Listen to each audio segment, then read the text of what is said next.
Merci. Nicolas Baudin.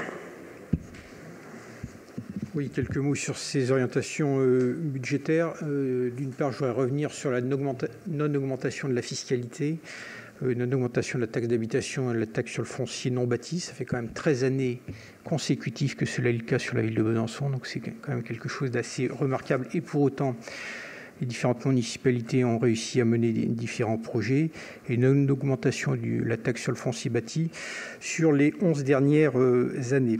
Je reviendrai également sur, alors que nous sommes à quelques jours d'une élection présidentielle, je souhaiterais globalement que le budget 2023 et les années suivantes soient du même tonneau que le budget 2022.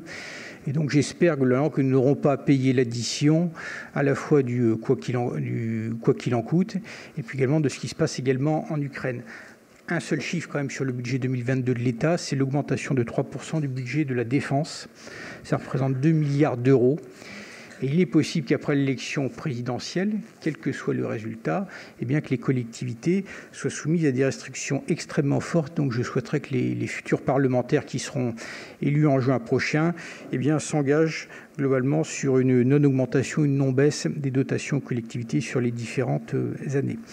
Sur l'impact de la crise ukrainienne par rapport à l'économie grande byzantine, pour l'instant, il n'y a pas de conséquences directe et immédiate qui soit totalement avérée, éventuellement sur le prix de l'énergie, on n'est pas sûr pour l'instant, éventuellement sur le prix du blé, ce qui peut avoir une conséquence au niveau agroalimentaire.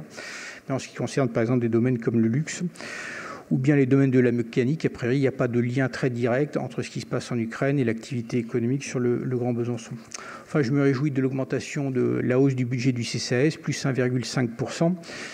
Je sais que ma collègue Sylvie va travailler justement sur le nouveau projet social 2022-2026 de la ville de Besançon. Et on a vu justement après la présentation de la BS que les besoins étaient extrêmement importants, notamment suite à cette crise du Covid. Et puis Monsieur Croisier, c'est vrai que je vous ai trouvé un peu timoré ce soir sur vos remarques. Et donc, étant donné que le vote du budget aura lieu dans un mois, moi je ne désespère pas que vous votiez ce budget de la ville de Besançon, parce que finalement, je trouvais que vous aviez assez peu de critiques à formuler. Voilà, donc je vous souhaite une bonne réflexion au cours du mois qui vient. Voilà.